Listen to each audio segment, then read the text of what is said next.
Et j'accueille avec honneur le général Barrera, aujourd'hui conseiller défense pour le groupe Thales et premier commandant de l'opération Serval. Bonjour général d'armée, merci d'avoir répondu à mon invitation.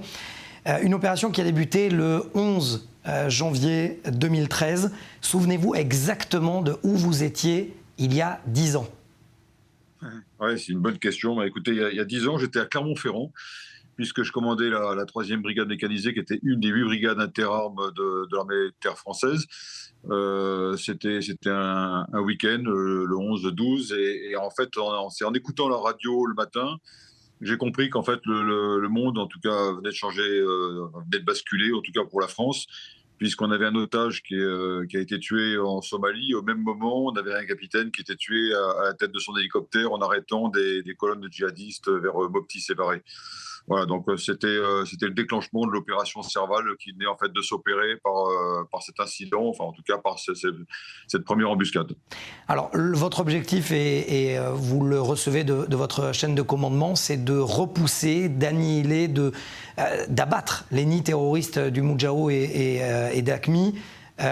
Qu'est-ce que vous dites à ce moment-là ? Alors, en fait, la première phase, qui a été une phase de montée en puissance, c'est la phase que j'ai vécue en France pendant quelques jours, ça a été déjà une phase de mise en alerte, puisqu'on a compris en fait qu'on allait intervenir au Mali. Alors on ne savait pas du tout avec quelle force, puisque vous vous doutez bien que les premières heures, c'est déjà les phases d'acquisition du renseignement, de contournement, de contour de l'ennemi. Donc c'était dans les premières heures et les premiers jours. Donc la première chose que vous faites quand vous commandez une brigade, déjà, c'est d'alerter votre brigade, surtout quand elle est en alerte. Puisque la spécificité de ma brigade était en alerte pour 6 mois, donc j'étais en plein milieu du créneau. Et donc là, j'ai reçu une alerte. Alors après, l'alerte, ça peut concerner une compagnie, 150 hommes, un bataillon, 1000 hommes, ou bien la brigade à plus de 5000 hommes. Donc on a mis tout le monde en alerte, prêt à partir. On se préparait depuis un an, c'était notre tour. Et donc au fur et à mesure, on a vu arriver donc, les ordres de Paris. Et assez rapidement, j'ai compris qu'en fait, ce n'était pas le niveau compagnie, le bataillon, c'était vraiment le niveau brigade qui allait être déployé. C'est-à-dire plusieurs milliers d'hommes. Et général, j'aimerais vous faire réagir à l'une des déclarations d'un des chefs terroristes. Très rapidement, une fois que vous êtes sur place, il déclare « Les Mirages ont bombardé Gao, ils étaient à 13 000 mètres d'altitude, qu'ils descendent sur le terrain si ce sont des hommes ». Justement, vous avez été un homme sur le terrain et c'est suffisamment rare pour souligner que vous vous êtes battu vous-même avec vos hommes. Qu'est-ce qui se passe à ce moment-là sur le terrain quand il y a des frontières aussi poreuses à protéger? Oui, alors là, vous allez vite parce que vous êtes vraiment déjà dans l'action. Moi, la montée de Serval, ça a été en quelques jours avec une génération de force qui a été très bien faite et puis une autorisation d'intervention qui est quand même spécifique à l'exécutif français. On est intervenu très rapidement et donc on s'est retrouvé sur d'abord défendre Bamako, puisque Bamako était menacé par les pick-up qui descendaient de Mopti Sévaré, Konna, qui avaient bousculé l'armée malienne. La première chose, quand vous arrivez, c'est déjà je protège la capitale, 2, je me renseigne pour savoir où est l'ennemi, et ensuite, où est-ce que je vais les trouver et qu'est-ce que je fais. Donc la première question, c'était déjà où est l'ennemi. Ensuite, c'était libérer le pays dans les missions que j'ai reçues, c'était libérer le Mali et puis détruire l'ennemi, forcément. Donc il y a eu une première action qui a été menée par l'armée de l'air, par les forces spéciales. Ensuite, on a fait intervenir les forces prépositionnées françaises qui sont stationnées en Côte d'Ivoire, au Gabon, au Tchad, et à Djibouti. Donc c'est quand même la spécificité aussi d'avoir ces troupes qui sont là pour aider les États africains qui le demandent. Et à la demande du pouvoir malien, donc c'est le président Traoré qui a fait la demande en passant par le Conseil de sécurité de l'ONU, on a été mandaté pour intervenir. Donc en quelques jours, en fait, moi je me suis retrouvé avec, dans un premier temps, des hélicoptères qui arrivaient de France, plus les forces prépositionnées françaises qui étaient en Afrique et qui avaient rejoint Bamako pour protéger Bamako. Certaines arrivaient du Tchad, d'autres arrivaient de Côte d'Ivoire et du Gabon. Et ensuite, mes bataillons parachutistes et mes bataillons mécanisés, eux, étaient sur mer ou dans les airs pour pouvoir rejoindre le plus vite possible le théâtre, qui était en fait un théâtre qui est quand même isolé. Donc il a fallu traverser le Sénégal pour rejoindre le Mali pour les véhicules blindés, où il a fallu passer par le Niger pour ensuite rejoindre également l'est du pays.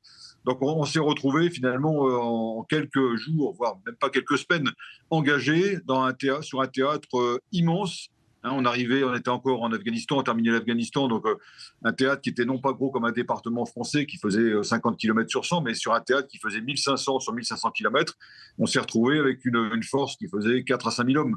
Et il a fallu faire face et trouver l'ennemi. Voilà, donc là, si vous voulez, c'est quand même une zone qui est très, très grande, un ennemi qui est quand même pas très bien décelé parce qu'il est très fuyant en pick-up, mais on a opéré comme des militaires, c'est-à-dire qu'en fait, on a étudié le terrain, l'environnement, on a étudié l'ennemi, et puis on s'est donné des lignes d'opération, on s'est donné des lignes à franchir, avec un mot d'ordre que moi j'avais donné à ma troupe, qui était ma brigade, c'était d'aller le plus vite possible, parce que j'avais bien compris que c'était une course de vitesse.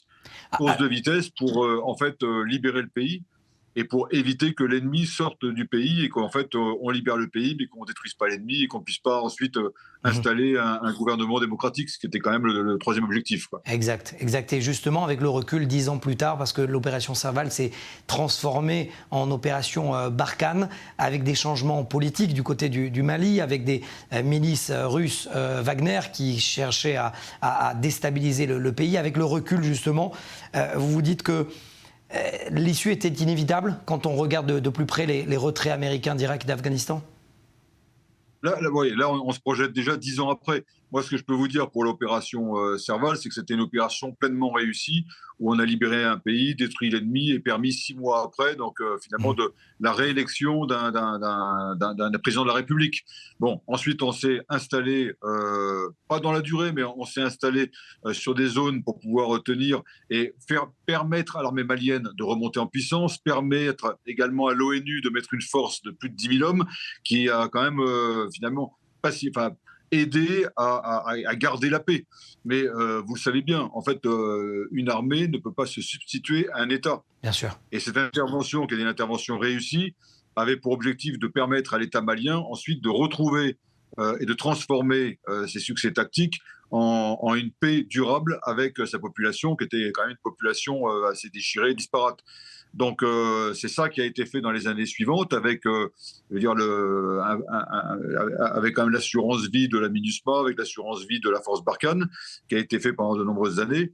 Bon, et puis en fait, l'État malien, quelque part, n'a pas réussi à rétablir une gouvernance qui permette finalement de recoller les morceaux et d'avoir les gens qui ont envie de vivre ensemble. Il y a eu un développement économique qui n'a pas été suffisamment également accru. Mais pourtant, je pense que la France a fait tout ce qu'elle a pu pour mobiliser la communauté internationale, pour faire intervenir également les Européens qui sont venus et qui ont été aux côtés de la MINUSMA et aux côtés de Barkhane pour pouvoir prendre part.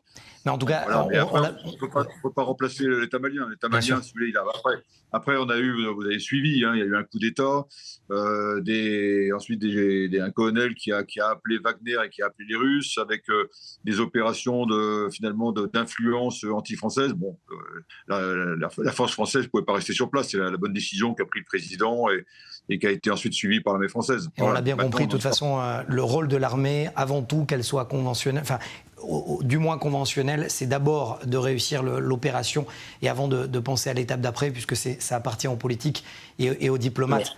Merci beaucoup, Général d'armée Barrera, d'avoir répondu à nos questions. Premier commandant de l'opération Serval, justement, pour les 10 ans de cette opération. Merci beaucoup. Voilà. Merci bien. Bonne journée. Au revoir.